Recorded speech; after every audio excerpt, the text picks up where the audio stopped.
Don't even get me started. I don't care. Snitches are the worst. Sometimes you can't escape your past and your past deeds. Aron's past was catching up with him, so he had a plan to protect what he'd worked hard for.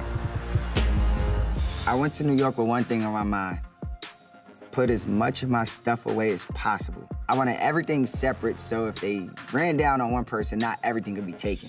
So Aron's ability to sort of hide or sequester or transfer his property and ownership and business and interests, that actually is pretty unusual.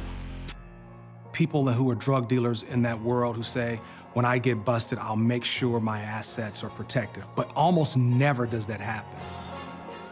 I remember Aron coming to New York, and he just said, I think the feds are watching me. When my friend drove me to the airport, I started to feel that it was the end. She jumped out the car to give me a hug. The hug lasted longer than it was supposed to because it felt like it would be the last one for a long time.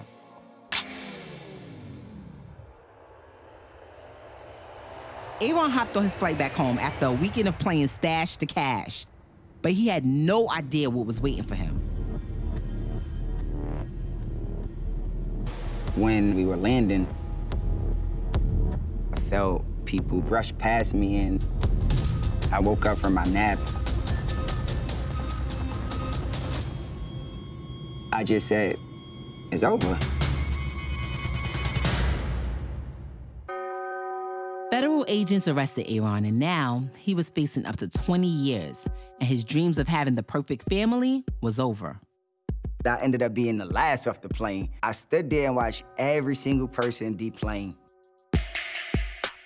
The normal life that people take for granted would never be my life again. Just something as simple as deplaning became a luxury.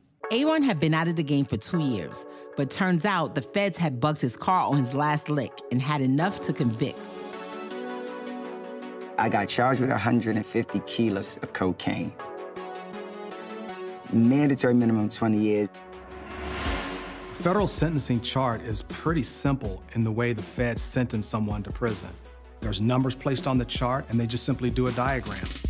On the one side is the number you get based on the crime you committed. I was 5 when my dad went to prison.